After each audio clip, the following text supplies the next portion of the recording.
Dans la vidéo précédente, nous avons vu comment est née la mer des pluies et nous avons proposé une première balade lunaire le long de cette mer.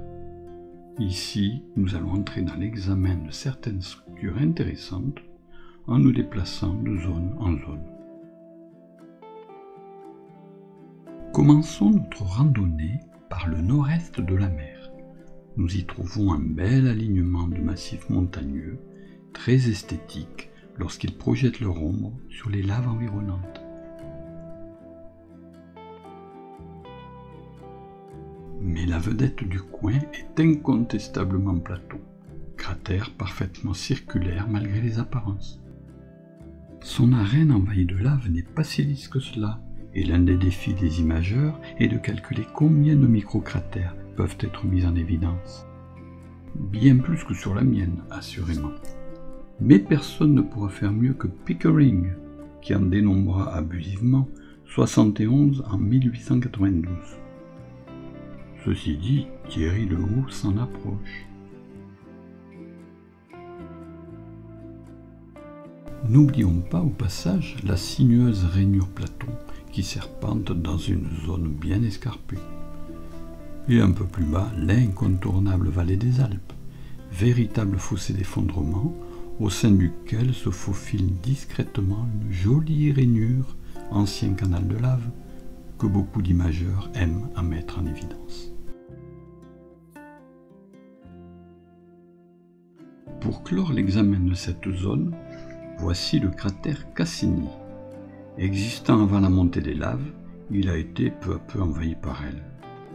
Puis, deux impacts ont perforé son arène en formant deux cratères, créant pour l'un de jolis plis qui donnent tout son charme à Cassini.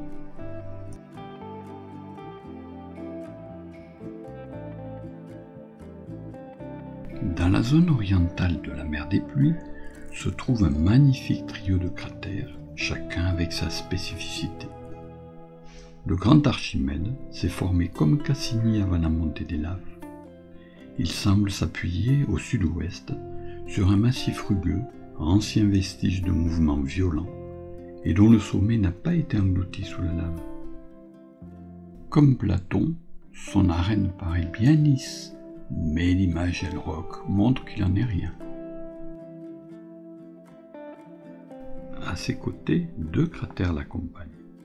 Aristide, atout du cratère plutôt jeune, avec sa muraille en terrasse et ses pics centraux bien découpés.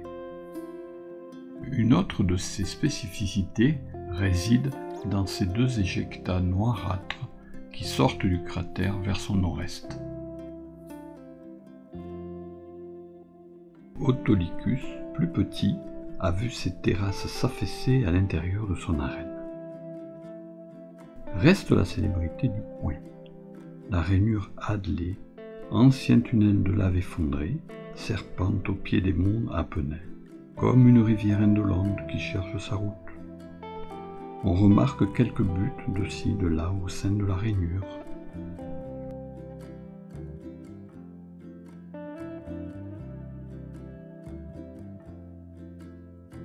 Le sud-est de la mer des pluies est magnifiquement décoré par les monts Apennins, percé au milieu par le cratère Conon et décoré à leur extrémité par le beau cratère Ératosthène.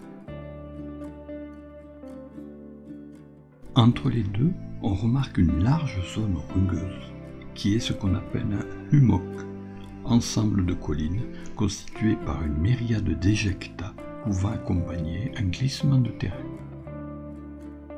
On remarque aussi que les monts Apennins sont entaillés dans une orientation qui renvoie toujours vers la mer des pluies. L'entaille la plus importante est celle qui débute vers les rainures d'Archimède, traverse l'intégralité des monts et s'achève au sud-est vers les monts Émus, légèrement hors champ sur mon image.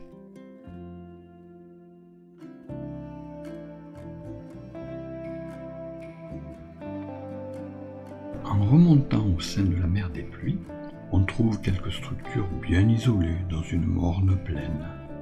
Les cratères Timocharis, Pythéas et Lambert ont nécessairement été créés après l'envahissement du bassin Imbrium par les laves. On y retrouve aussi le petit mont Lahire, dont on a vu dans la vidéo précédente qu'il faisait partie de l'anneau central de ce bassin. On note aussi d'étranges traînées blanchâtres. N'hésitons pas à surtraiter l'image pour mieux les voir. Ce sont des éjectats produits lors de la formation de Copernic et qui sont venus quelque peu saupoudrer cette zone.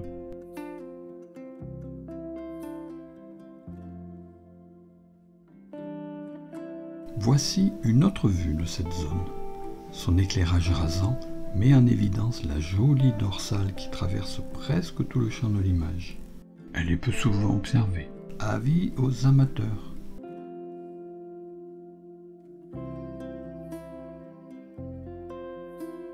Au nord-ouest, la mer des Pluies semble s'achever dans une baie surveillée par les cratères Hélicon et Le Verrier.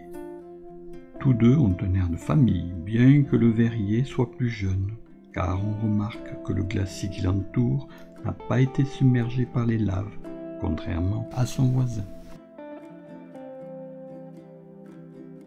Reste l'incontournable golfe des Iris, qui n'est autre qu'un gigantesque cratère semi-enfoui, dont seuls surnagent les remparts septentrionaux. Mais une vue aérienne permet de repérer sous la lave où doit se situer le reste de sa muraille.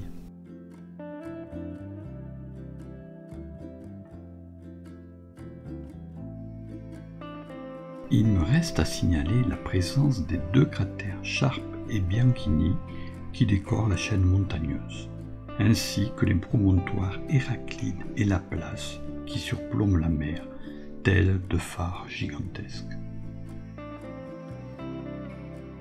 C'est ici que finit notre visite de la mer des Pluies. Celle-ci propose une profusion de détails à qui sait prendre son temps pour l'observer.